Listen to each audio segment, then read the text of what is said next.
ലാ തദ്ഖുലൂ ബുയൂതൻ ഗൈറ ബുയൂതികും, നിങ്ങളുടെ വീടല്ലാത്തൊരു വീട്ടിലേക്ക് കയറി ചെല്ലുമ്പോ ആ വീടിന്റെ വാതിൽ തുറന്നു തരുമ്പോ സൈഡിൽ നിൽക്കണം.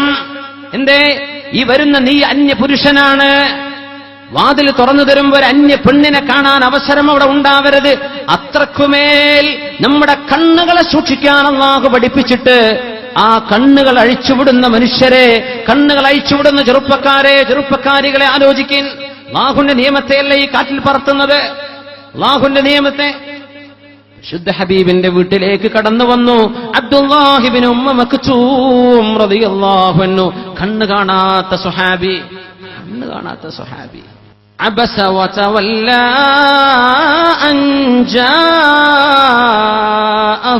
അഅമ. ഒരു കുരുടനായ ആള് കടന്നു വന്നപ്പോൾ നബിയേ നിങ്ങൾ മുഖം ചുളിച്ചു കളഞ്ഞല്ലോ. ചോദിച്ചില്ലേ? സുബഹിക്ക് റമദാനിലെ രണ്ടാമത്തെ വാങ്ക് വിളിച്ചിരുന്ന, അത്താഴത്തിന്റെ ഒരു വാങ്ക് വിളിക്കും ബിലാൽ തങ്ങൾ. സുബഹിന്റെ നേരമായാൽ അത്താഴം നിർത്താൻ നേരമായെന്ന് വിളിച്ചറിയിക്കുന്ന അബ്ദുല്ലാഹി ഇബ്നു ഉമ്മ മക്തൂം എന്ന സ്വഹാബി അല്ലാഹുവിന്റെ റസൂലിന്റെ വീട്ടിലേക്ക് വന്നപ്പോൾ അവിടുത്തെ 2 ഭാര്യമാർ അവിടെയുണ്ട്. നബി തങ്ങൾ പറഞ്ഞു, ഇഹ്തജിബാ, നിങ്ങൾ 2 പേരും മറയിൽ പോയിരിക്കണം. ഇഹ്തജിബാ, മറയിൽ പോയിരിക്കണം. അവര് ചോദിച്ചു, നബിയേ അന്ധനല്ലേ നബിയേ, അയാൾക്ക് ഞങ്ങളെ കാണില്ലല്ലോ. ഹബീബിന്റെ മറുപടി എന്താ? അഫ അംയാവാനി അൻതുമാ, നിങ്ങൾ 2 പേരും അന്ധന്മാരാണോ? അന്യാളുകളുടെ, അന്യപുരുഷന്മാരുടെ മുമ്പിലേക്ക് വരല്ലേ. ഇഖ്തിലാത്ത്, മിംഗ്ലിംഗ്, ഇതാണ് പാശ്ചാത്യന് ആവശ്യമുള്ളത്. അമേരിക്കക്കാരന് വേണ്ടത് ഇതാണ്, യൂറോപ്പുകാരന് വേണ്ടത് ഇതാണ്. മുസ്ലിമീങ്ങൾ ഇങ്ങനെ വേർതിരിഞ്ഞ് നടന്നാലൂടെ വ്യഭിചാരം നടക്കില്ലല്ലോ. അത് പിശാചിന്റെ പരിഭ്രാന്തിയാണ്. അച്ചടക്കമില്ലാത്തൊരു സമൂഹത്തിലല്ലേ വ്യഭിചാരം നടക്കൂ? എങ്കിലല്ലേ അള്ളാഹുവിന്റെ കോപം ഇവിടെ വരൂ. അപ്പോഴല്ലേ അല്ലാഹു തആല മുൻ സമൂഹങ്ങളിൽ കണ്ടിട്ടില്ലാത്ത മാരകമായ രോഗം കൊടുത്തുകൊണ്ട് ഈ സമൂഹത്തെ ശിക്ഷിക്കണമെങ്കിൽ വ്യഭിചാരമല്ലാത്ത മറ്റൊരു കുറ്റവും വേണ്ടെന്ന് പരിശുദ്ധ റസൂലുള്ളാഹി സ്വല്ലല്ലാഹു അലൈഹി വസല്ലം. അല്ലാഹുവിന്റെ ദേഷ്യം വരണ്ടേ, കോപം വരണ്ടേ? മനുഷ്യന്മാർ ഇങ്ങനെ പടച്ചവനെ പിടിച്ച് ജീവിച്ചാ മതിയോ എന്ന് ചിന്തിക്കുന്ന പിശാചിന് വളം വെച്ചു കൊടുക്കല്ലേ. വീട്ടിലൂടെ അഴിഞ്ഞു നടക്കല്ലേ. ഒരു വീട്ടുകാരൻ എവിടെയാണോ ഒരാളെ കാണാൻ ഇഷ്ടപ്പെടുന്നത്, ലിവിംഗ് റൂമുകൾ കാണും, അവിടെ ഇരിക്കാനുള്ള സ്ഥലം കാണും, അവിടെ നീ ഇരിക്കാവൂ. കണ്ണ് സൂക്ഷിക്കണം. വീടിന്റെ അകത്ത് റൂമുകളുണ്ട്, നീ അങ്ങോട്ട് നോക്കണ്ട. നിന്റെ ഞരമ്പിന്റെ അസുഖം അവിടെ പുറപ്പെടാൻ പാടില്ല. കണ്ണിനെ സൂക്ഷിച്ചോ എന്ന് പരിശുദ്ധ റസൂലുള്ളാഹി സ്വല്ലല്ലാഹു അലൈഹി വസല്ലം. ഹബീബിന്റെ വീട്ടിലേക്ക് ഒരു മനുഷ്യൻ വീടിന്റെ വാതിലിന്റെ ഇടയിലൂടെ അങ്ങനെ നോക്കിയപ്പോഴാണ് അല്ലാഹുവിന്റെ റസൂല് പറഞ്ഞത്, നീ ആ നോക്കുന്ന നോട്ടം ഞാൻ അറിഞ്ഞിരുന്നുവെങ്കിൽ ലഫഖഅതു ഐനക, നിന്റെ കണ്ണ് ഞാൻ ചുഴിഞ്ഞെടുക്കുമായിരുന്നു. ഇന്നമാ ജുഇലൽ ഇസ്തിഇദാനു മിൻ അജലിൽ ബസ്വരി, കണ്ണുകൊണ്ട് അരുതാത്തത് കാണാതിരിക്കാനാണ് സമ്മതം ചോദിച്ചു വരാൻ പറഞ്ഞത്. എന്നിട്ട് വാതിൽപ്പതിയിലൂടെ നോക്കുകയാണോ നീ ചെയ്തതെന്ന് അവിടുത്തെ ഒരു അനുചരനോട് ശാസിച്ചിട്ടുണ്ട് മുഹമ്മദ് റസൂലുള്ളാഹ്. മുഅ്മിനേ, ഇതുപോലും പാടില്ലെന്ന് പറഞ്ഞ ശറഅാണ്. അല്ലാഹുവിന്റെ റസൂലെങ്ങാനും നിന്റെ വാട്സപ്പിൽ കിടക്കുന്ന ഫോട്ടോകൾ കണ്ടാൽ എന്തു പറയും? ഒരു സാധനം പറ്റുമോ ഇല്ലയോ എന്നറിയാൻ ഇത് മാത്രം മതി. അതിന്റെ മരുന്നാ ഞാൻ പറയുന്നത്. നമ്മൾ കാണുന്ന വീഡിയോ, ഈ വീഡിയോ ഞാൻ കണ്ടുകൊണ്ടിരിക്കുമ്പോ എന്റെ റസൂൽ എന്റെ അരികത്തിരിക്കുന്നുണ്ടെങ്കിൽ എന്റെ പുത്തു റസൂൽ ഇത് എന്നെ കാണാൻ ഇഷ്ടപ്പെടുമോ? ഒരു പെണ്ണിന്റെ ഫോട്ടോ ഏതെങ്കിലും അന്യപെണ്ണുങ്ങളുടെ, മലേഷ്യയിലെങ്ങാനും ആക്സിഡന്റ് ആയി എന്ന് പറഞ്ഞ് ഇവിടെ കിടക്കുന്ന മനുഷ്യന്മാർ, ഞരമ്പ് രോഗികൾ മുഴുവനും എടുത്ത് പരസ്പരം പാസ് ചെയ്തിരിക്കാൻ, ജീവിച്ചിരിക്കുന്ന ഒരു പെണ്ണിനെ കുറിച്ച് മരിച്ചുപോയി എന്ന് പറഞ്ഞിട്ട് ഹോസ്പിറ്റലിൽ പോയ മനുഷ്യന്മാർ മുഴുവനും ഫോട്ടോ എടുത്ത് വിട്ടിരിക്കാൻ. എന്നിട്ടത് കണ്ട് നീ രസിച്ചില്ലേ? നിന്റെ കണ്ണുകൊണ്ട് ചെയ്ത് ആ പാപങ്ങൾക്ക് അള്ളാഹുവിനോട് തൗബ ചെയ്തു മടങ്ങിക്കോ. ഒരു വീടിന്റെ ഉള്ളിലേക്ക് നോക്കാൻ പാടില്ലെന്ന് പറഞ്ഞ ശറഅാണ്. നിന്റെ സ്ക്രീനിൽ നീ ഒരാളെയും പേടിക്കാതെ എമ്പാടും നോക്കി ആസ്വദിച്ചതെങ്കിൽ അള്ളാഹുവിനോട് തൗബ ചെയ്തു മടങ്ങിക്കോ. മുഅ്മിനേ, ഗുരുതരമായ തെറ്റാണ് നീ ചെയ്തത്. വൽ ഐനാനി തസ്നിയാനി, കണ്ണുകൾക്ക് വ്യഭിചാരമുണ്ട്. വസിനാഹുമൻ നദറു, നിന്റെ വ്യഭിചാരം നിന്റെ നോട്ടമാണ് എന്ന് വിശുദ്ധ റസൂലുള്ളാഹ് സോഷ്യൽ മീഡിയ ഉപയോഗിക്കുന്ന ആളുകളിൽ ആരാണ് ഇവിടെ വ്യഭിചരിക്കാത്തവർ? ഞാൻ ചോദിക്കട്ടെ, കണ്ണുകൊണ്ടുള്ള വ്യഭിചാരം നടക്കാത്തതാർക്ക്? കാതുകൊണ്ടുള്ള വ്യഭിചാരം നടക്കാത്തതാർക്ക്? എന്താ ന്യൂസുകളൊക്കെ? എന്താ നമ്മൾ കേട്ടുകൊണ്ടിരിക്കുന്നത്?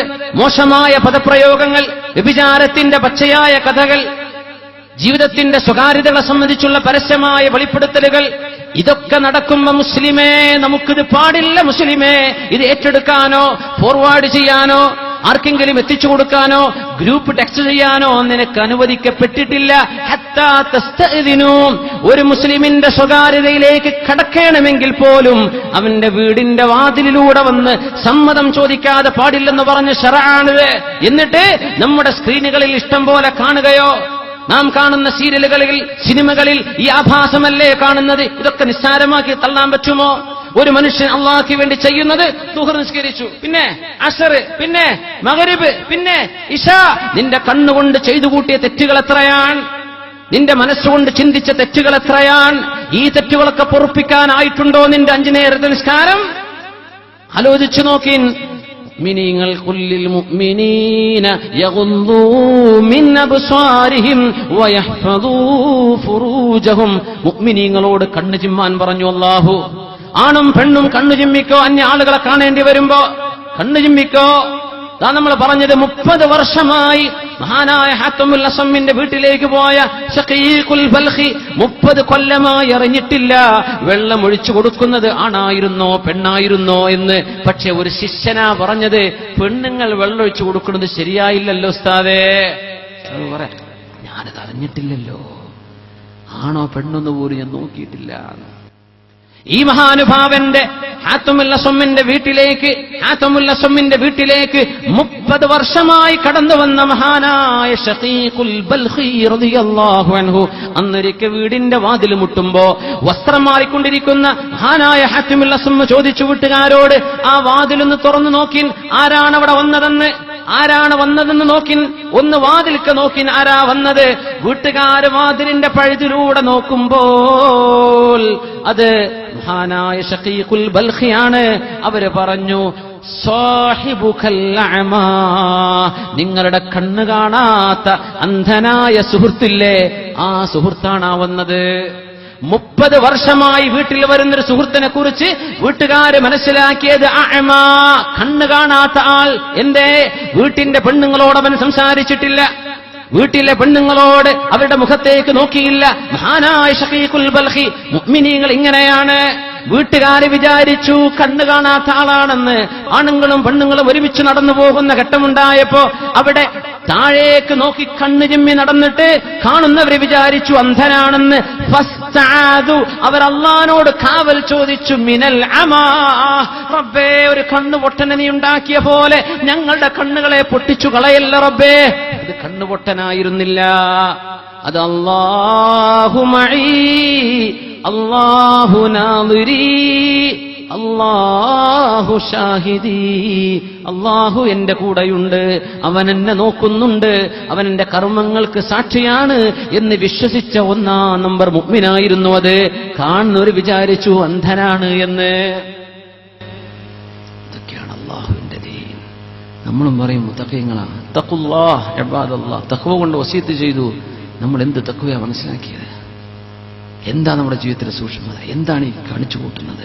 ഖുല്ലിൽ മുഅ്മിനീൻ, മുഅ്മിനീങ്ങളോട് പറയണം, യഗ്ളൂ മിൻ അബ്സാരിഹിം വയഹ്ഫദൂ ഫുറൂജഹും ഇന്നല്ലാഹ ഖബീറും ബിമാ യസ്നഊൻ. നിങ്ങൾ ചെയ്യുന്നതൊക്കെ അല്ലാഹു അറിയുന്നുണ്ട് കേട്ടോ, നിങ്ങൾ ചെയ്യുന്നത് അല്ലാഹു അറിയുന്നുണ്ട്. കണ്ണുകൾ ചിമ്മണം, ശരീരത്തെ സൂക്ഷിക്കണം. കണ്ണ് ചിമ്മാതെ ശരീരത്തെ സൂക്ഷിക്കാൻ കഴിയില്ലെന്ന് പഠിപ്പിക്കുകയാണ് അല്ലാഹുവിന്റെ വാക്കുകൾ. ആദ്യം പറഞ്ഞത് വ്യഭിചരിക്കരുത് എന്നല്ല, ആദ്യം പറഞ്ഞത് കണ്ണ് ചിമ്മ്, പിന്നെ പറഞ്ഞു വ്യഭിചരിക്കല്ല. കണ്ണ് ചിമ്മാത്തവന് വ്യഭിചരിക്കാതിരിക്കാൻ പറ്റൂല. കണ്ണിലൂടെയാണ് തിന്മ ഹൃദയത്തിലേക്ക് വരുന്നത്. കണ്ണിനെ സൂക്ഷിക്കാത്തവന് അതിനപ്പുറത്തേക്ക് സൂക്ഷിക്കാൻ കഴിയില്ല. കോളേജിൽ പഠിക്കുന്ന കുട്ടി നിന്റെ സഹപാഠിയാണെന്ന് പറഞ്ഞ് നിനക്ക് വർത്തമാനം പറയാൻ പറ്റില്ല മോളെ. നീ പഠിക്കാൻ പോകുന്നത് പഠിച്ചിട്ട് വീട്ടിലേക്ക് അച്ചടക്കത്തോടെ തിരിച്ചു വന്നേക്കണം. കോളേജിലോ യൂണിവേഴ്സിറ്റിയിലോ ഗ്രാജുവേഷനോ പോസ്റ്റ് ഗ്രാജുവേഷനോ പഠിക്കുന്ന ചെറുപ്പക്കാരെ, നിങ്ങളുടെ ക്ലാസ് റൂമിലുള്ള മറ്റു പെൺകുട്ടികളോട് നിങ്ങൾക്ക് സംസാരിക്കൽ ഹറാമാണ്. നിങ്ങൾക്കത് ഹറാമാണ്, ഗുരുതരമായ തെറ്റാണ് നിങ്ങൾ ചെയ്യുന്നത്.